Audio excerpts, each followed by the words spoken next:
Morning friend, happy Sunday সবাইকে। এবার দেখো আজকে কি বলতো, আজকে আমাদের বাড়ি অনুষ্ঠান। তার মানে আমার মাসির ছেলে, ছোটো মাসির ছেলে শুভর আজকে জন্মদিন। না, জন্মদিনও চলে গেছে, কিন্তু বাট আজকে জন্মদিনটা পালন করা হচ্ছে। কেননা আমি মেয়ের পরীক্ষার জন্য আসতে পারিনি, তাই জন্য ওরা জন্মদিনটা পালন করিনি। ঘরোয়া পায়েস মাংস রান্না করে ওকে খাইয়ে দিয়েছে। আজকে আমার জন্য, শুধু আমার জন্য স্পেশালি মেসোমাসি আমাকে খুব ভালোবাসে, তার জন্য ওরা জন্মদিনটা আজকে করলো। কেননা আমি না থাকলে ওদের নাকি কোনো অনুষ্ঠানই হবে না। এই জন্য মেসোমাসি আজকে অনুষ্ঠানটা অনেক টাকা খরচা করে, প্রায় 25-30 জন লোক নিমন্ত্রণ ছিল, অনেকে আসেনি। আর এইদিকে দেখো হোম ডেলিভারিতে খাবার বুকিং করা হয়েছিল, কাউকে কষ্ট দিইনি মেসো যে এ রান্না করবে সে রান্না করবে, সে কষ্টটা কাউকে দিইনি, হোম ডেলিভারিতে হয়েছে। আর এইদিকে চন্দনদা ড্রেস ফ্রেস পরে জামাইবাবুর সাথে গল্প শুরু করে দিয়েছে। আর ওইদিকে আমার স্নান হয়ে পুজো কমপ্লিট। আর এই দিকে দেখো তোমাদের দেখাচ্ছি কি কি মেনু হয়েছে, বলে দিচ্ছি তোমাদের মেনুটা। ভাত হয়েছে, সাদা ভাত, আর মাছের মাথা দিয়ে মুড়ির ঘন্ট, আর ঝুড়ি ঝুড়ি করে আলু ভাজা, বাদাম টাদাম দিয়ে আলু ভাজা, আর লেবু। আর এই দিকে হলো কাতলা মাছের কালিয়া, আর মাটন কষা, আর চাটনি, পাঁপড়, আর পান্তুয়া, ওই যে পান্তুয়া, রসগোল্লা, দই। আর ওই দিকে তো ঠান্ডা রয়েছে স্প্রাইট। আর দেখো কত রান্নার ভাত টাত সব চলে এসেছে, খুবই মজা হলো। কেননা কষ্টটা কত, রান্নার কষ্টটা সব থেকে বড়, বুঝলে। হ্যাঁ, এইদিকে মাসিরা এসে, মাসি এইটা আমার এক মাসি, দেখো তোমাদের দেখাচ্ছি, এই মাসি, এইটা এক মাসি, ওই একটা মাসি, সব মাসি, সব পরপর মাসি, মেজো মাসি না, এটা সেজো, তারপরে আমি অত বুঝি না, সব পরপর মাসি, এরা সব মাসি। আর ওইদিকে আমার ছোট্ট পুচকে খেতে বসে পড়েছে। ঠিক আছে, আমাদের পুচকে ঠান্ডা লেগেছে তো গলাটা একটু ব্যথা, তাই জন্য পরপর এখন বেলা হয়ে যাচ্ছে, সবাইকে খেতে বসিয়ে দিয়েছি। এইদিকে শুভ, এই যে ভাইয়ের জন্মদিন, আগে জন্মদিনে খাওয়া দাওয়াটা কমপ্লিট করে নিই, তারপর কেক কাটা হবে সন্ধেবেলা।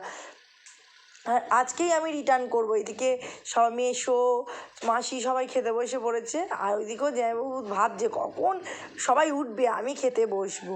হ্যাঁ, তারপরে দিকে দেখো আমার মার তো শরীর খারাপ, শুধু ঢেকে ঢুকে বসে আছে।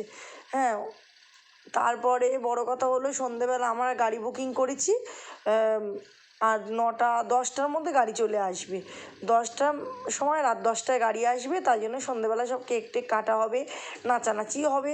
বাপরে বাপ, বিশাল আনন্দ। আর আমার বাবা তো নড়তে চড়তে পারছে না। আর এই দিকে দেখো যে দুই জামাই খেতে বসে পড়েছে, শালাদের জন্য অপেক্ষা করছিল, শালারা আর আসার টাইম দিচ্ছে না। এবার আমার দাদা এসে গেছে, দাদা বলছে এবার আমাকে দিয়ে দে এক করে। আর চন্দনদা কোথায় চলে গেছে জানি না। এরা তিনজন, দুই জামাই আর শালা বসে পড়েছে খেতে। আর আমি এদিকে খাবার দাবার ব্যস্ত, খাবার দাবার দিচ্ছি, আবার এদিকে কী করছে, এদিকে আমি ভিডিও করছি। আর চন্দনদার ওইদিকে ভিডিও হলো না, চন্দনদা পরে এসছে, ওইদিকে দেওয়ার ব্যস্ত। আর এইদিকে মাসি দেখো না, পাটা ছড়িয়ে খেতে বসে গেছে, পায়ে এত ব্যথা, মাসি। এবার আমিও বসে পড়েছি। দেখো আমিও নিচে বসে একদম খেতে পারি না, জানো তো, খুব কষ্ট হচ্ছিলো। মাদের বাড়ির চেয়ার টেবিল নেই। হ্যাঁ, আমরা অত তো বড় লোক না সবার মতন, যার যেমন সেইভাবে মানিয়ে নিতে হবে। আর নন্দন সবার লাস্টে সন্ধেবেলা কাজবাজ সেরে চলে এসছে, এখন খাচ্ছে। ও একেবারে ভালোই করেছে, রাতের আর দুপুরেরটা খেয়ে নিচ্ছে। ওরা রাত্রে খাওয়া দাওয়া হবে না, কেননা ও বলছে কি, আবার এখন বলছে কখন রোল হবে, খেতে খেতেই বলছে রোল কখন খাবো। তাহলে ভেবে দেখো কি বলবো। এবার বসে পড়েছে কেক কাটতে, দেখো কেক কাটায় বসে পড়েছে শুভ। আর এটা লাইটারে জ্বলতেই চাইছে না, দেশলাই হলে ভালো হয়। এবার সবাই মিলে হ্যাপি বার্থডে। আর পুচকেটাকে দেখো ওইদিকে, আর আমাদের পুচকে চলে গেছে ওর পড়া আছে বলে। আর এইদিকে কেক কাটবে কি, এইদিকে দেখো কি করে দিয়েছে, দেখো আমার মেয়ে শুভ আমাকে পুরো ভূত করে দিয়েছে। আমার দাদা বলছে দিয়ে আমি আরেকটু ভূত করে দিই, আমার মেয়েকে ভূত করবো বলে চাইছে, বুঝলে। এবার এইদিকে সব ভূত, পুরো শুভকে ভূত করে দিয়েছে।